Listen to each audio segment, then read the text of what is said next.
Pensez-vous qu'il y aurait une raison qui pourrait justifier l'attitude des papas Serge envers Dacosta et Maman Étoile, ou encore l'attitude de Monsieur Dinguizoyo envers son épouse légitime Naomi Ngolela et ses enfants? Est-il à la recherche d'un héritier, selon que certaines personnes pensent que les filles ne peuvent pas gérer l'héritage? Bienvenue à ce nouveau numéro des résumés sur les sons retenus TV. Heureuse de vous compter parmi nos abonnés. La piste dont nous vous parlons aujourd'hui a pour titre héritage. C'est quoi un héritage? Qui peut hériter des biens d'un parent? Je sais que nous devons tous chercher la définition dans un dictionnaire ou encore sur Google. Notre problème ici, c'est beaucoup plus de savoir quelle catégorie d'enfants méritent d'hériter des biens d'un parent. Les enfants bâtards n'ont-ils pas droit? Les enfants bâtards ont droit. Les enfants légitimes sont les seuls qui méritent parce qu'il circule le rumeur selon lesquelles les enfants bâtards ne sont pas légitimes, d'où ils ne méritent pas l'héritage. Laissez-moi vous dire que tout enfant, issu du mariage ou non, a droit à l'héritage de son parent. A droit à l'héritage de son parent. La seule condition est que l'enfant soit reconnu du vivant de son père. Et comment est-ce que l'enfant sera reconnu par son père? Ce n'est que par un seul document que l'on appelle l'acte de naissance. En fait, on a beaucoup de sujets à partager, beaucoup à se dire, mais seulement il faut que le nombre de nos abonnés puisse augmenter encore un tout petit peu, comme ça nous allons ouvrir d'autres horizons. Dans cette pièce, nous avons à la base deux familles. Nous avons la famille des Papa Serge. Papa Serge qui fut un homme polygame, qui a eu 4 femmes. De ces 4 femmes, il n'a épousé personne. Donc on doit dire que ce sont ses concubines, parce que c'est comme ça que la loi les appelle. La première, Maman Milo. La seconde, Maman Annie. La troisième, Maman Top. Et la quatrième, Maman Étoile. Qui sont respectivement mère de Bobo, Guécho, Junior et enfin Dacosta. La deuxième famille est celle de Dinguizoyo.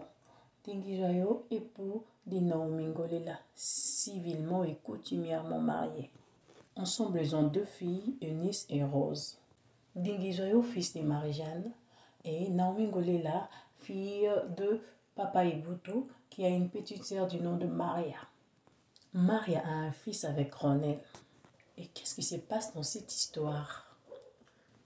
Papa Serge a régné son fils cadet du nom de Dacosta, fils de Maman Étoile, parce que Dacosta a enceinté une fille du nom de Daily. Ensemble, ils ont un fils du nom de Bonheur. L'événement s'est passé il y a 9 ans. Mais Papa Serge n'arrive toujours pas à pardonner son fils cadet. Et pourtant, les aînés sont beaucoup plus irresponsables que Dacosta. Ils n'ont aucun projet d'avenir. Parfois, c'est l'aîné qui pense que lui, son projet d'avenir, c'est de pouvoir vivre comme un fils des riches, que tout le monde sache qu'il a de l'argent, vivre faire la boue à vide, quoi. Le deuxième qui pense qu'il devait se lancer dans la production, mais pas la production comme business, la production genre louer les musiciens qui viennent jouer chez vous à domicile, juste pour que le nom du père soit connu, soit imposé. Et c'est avec ça, qu'est-ce que vous gagneriez? Rien du tout, vous payez les musiciens. Le troisième qui n'y va pas loin, lui a coupé corps. Il a dit qu'il veut aller en Europe. C'est tout. Dacosta a été conseillé par son pasteur de la foi d'aller s'humilier auprès de son père parce qu'il s'était méconnu, il devait reconnaître qu'il a tort, qu'il est fautif. Il est allé, il a fait les pas, mais pour la première fois, il n'a pas été reçu. Il a attendu près de 6 heures dans le jardin sans être reçu par son père. Il est retourné. La seconde fois, c'est Maman Étoile qui insiste auprès de son fils. Tu peux toujours retourner voir ton père. Cette fois-ci, emmène Bonheur, ton fils, de façon que quand ton père verra son petit-fils, peut-être ça va l'apaiser, il va t'accepter, il va accepter de te recevoir et aussi de te pardonner. Malheureusement, il a reçu l'humiliation de sa vie devant son fils. D'abord, c'est son frère Guécho qui le reçoit comme un étranger. Et cette humilié lui a dit... Mais même si moi j'ai commis un mal, mais ce garçon ici, c'est votre neveu. Guéchep qui lui dit, celui-là c'est un fils bâtard, c'est un bâtard, il ne peut pas être mon neveu. Il refuse même de reconnaître l'enfant. Il humilie son enfant devant la mère de son enfant et devant un enfant qui a déjà 9 ans, qui comprend presque tout. Et tout ce qu'il disait tombait droit dans les oreilles de l'enfant. En fait, je ne sais pas qu'est-ce qui justifie l'attitude des Geisho. Pourquoi il devait se comporter comme si c'était lui le père? Si un père est fâché contre son fils, c'est quoi le problème du grand frère? Au contraire, ce sont le grand frère qui devait aider les petits frères. Il devait peut-être supplier les papas à pouvoir pardonner leur jeune frère. Mais malheureusement, dans cette famille, il est question de tirer la plus grande part de son côté. Donc, quand Dacosta n'est pas là, c'est-à-dire que c'est déjà une personne de moins dans l'héritage. Autour des papas Serge Dumilé d'Acosta, il demande à son fils, qu'est-ce que tu es venu chercher? Le fils qui s'explique en disant, papa, je suis venu après 9 ans te présenter ton petit-fils, je sais que je me suis mal comporté, nanana, nanana. Le père qui lui répond en disant qu'il n'a rien à voir avec lui, non plus avec son fils, qu'il ne veut même pas que son fils porte le nom de moins bon, qu'il s'en aille le jour où lui va l'appeler, c'est ce jour-là qu'il doit comprendre qu'il a pardonné. Il disait tellement de choses choquantes, poignantes, que c'était le fils d'Acosta qui a dit à ses parents, en le prenant par ses mains, en leur disant, venez, partons d'ici, allons d'ici, on n'a rien à faire ici, papa. Personnellement, je ne sais pas qu'est-ce qui justifie la colère de papa Serge. Il a acheté à chacune de ses femmes une parcelle, mais à la mère d'Acosta, il n'a rien donné. Je ne sais pas moi. Est-ce c'est juste parce que Dacosta avait engrossé? Ou c'est quoi? Même si c'est de l'amour. Mais c'est pas Maman Étoile qui a quitté le mariage, c'est lui qui a repudié Maman Étoile. Imaginez-vous que Dacosta est encore revenu avec sa mère pour savoir est-ce que la colère de son père, c'est juste parce qu'il avait en grosse une fille ou il y a une autre chose. Le papa était catégorique, tu es sale pour être mon fils. Pire encore, après avoir remarqué que parmi ses 3 fils qu'il gardait encore à la maison, aucun d'eux s'est montré responsable. Il veut maintenant d'un petit-fils, un petit-fils qui sera issu de ces 3-là. Alors qu'il a un fils du nom de Dacosta et qui a déjà un fils.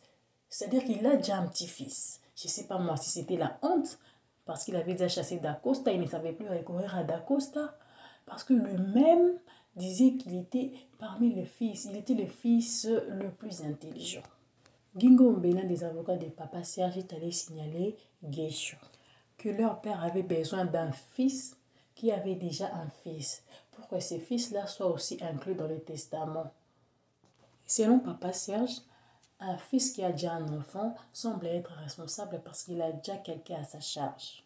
Malheureusement, Geisho est allé frapper à la mauvaise porte et il s'est mal pris. Il est allé chercher Maria qui avait un fils avec Ronel pour que ce fils-là soit adopté comme son fils. Même pas adopté, mais pour qu'il puisse changer les documents, pour que son fils porte le nom de Mwembote, afin qu'il soit présenté à son père.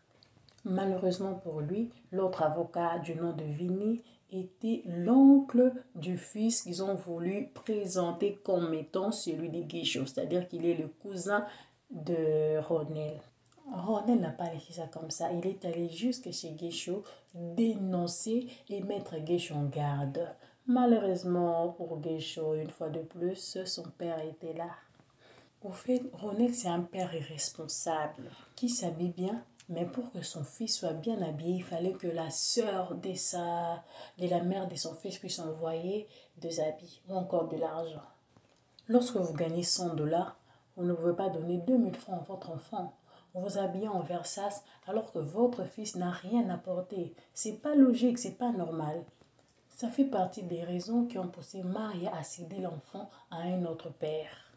Bien que nous condamnons cela, ce n'est pas bien. C'est l'enfant d'une autre personne. À moins que vous soyez en relation et qu'il prenne l'enfant en charge, là c'est une autre chose. Mais de là à céder l'enfant d'une autre personne à une autre, c'est pas normal. Après avoir cherché sans trouver, Papa Serge n'avait pas d'autre raison que de revenir à Dacosta. Il l'appelle et lui demande pardon.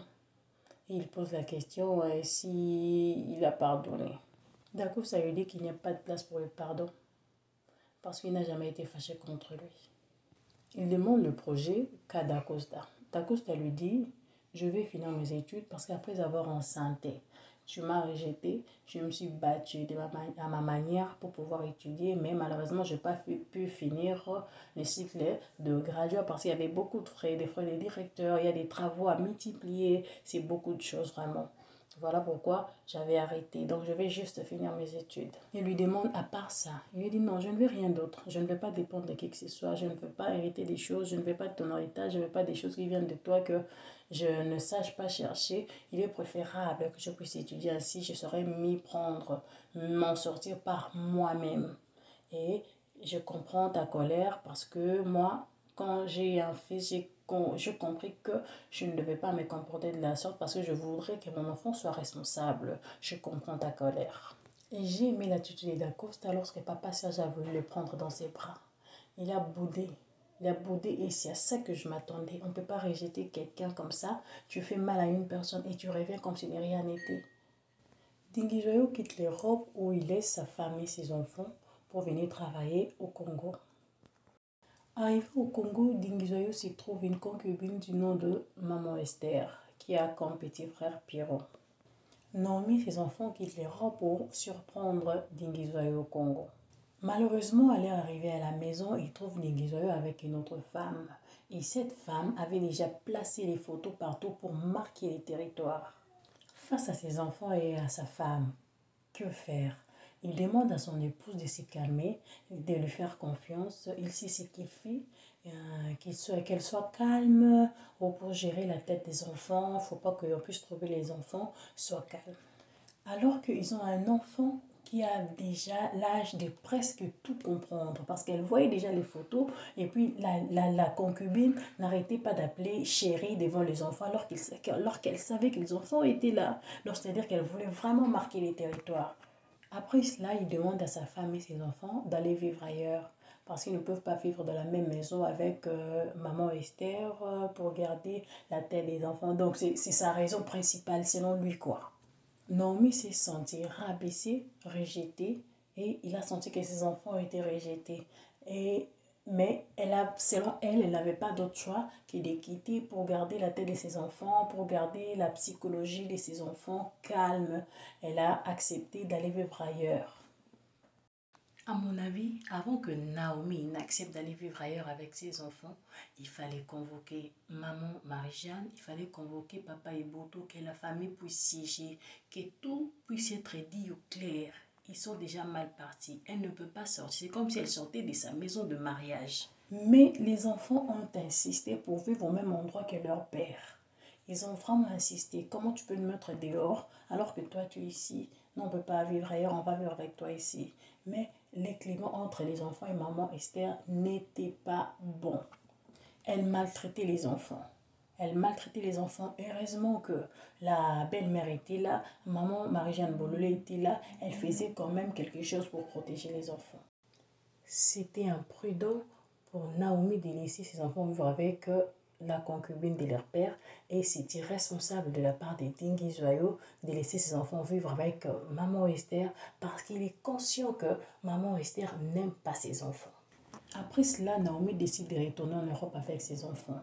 Mais pour retourner en Europe avec les enfants, il demande à son époux, c'est quoi la part de mes enfants? Parce que tu as construit des maisons, des immeubles ici au Congo. Mais c'est quoi la part de mes enfants? Parce que toi, tu as choisi de t'amouracher avec cette pétasse-là. Dingue lui dit, quelle part des enfants? Ce sont mes enfants, la part que moi je dois à mes enfants, ça me concerne, moi ça ne te concerne pas.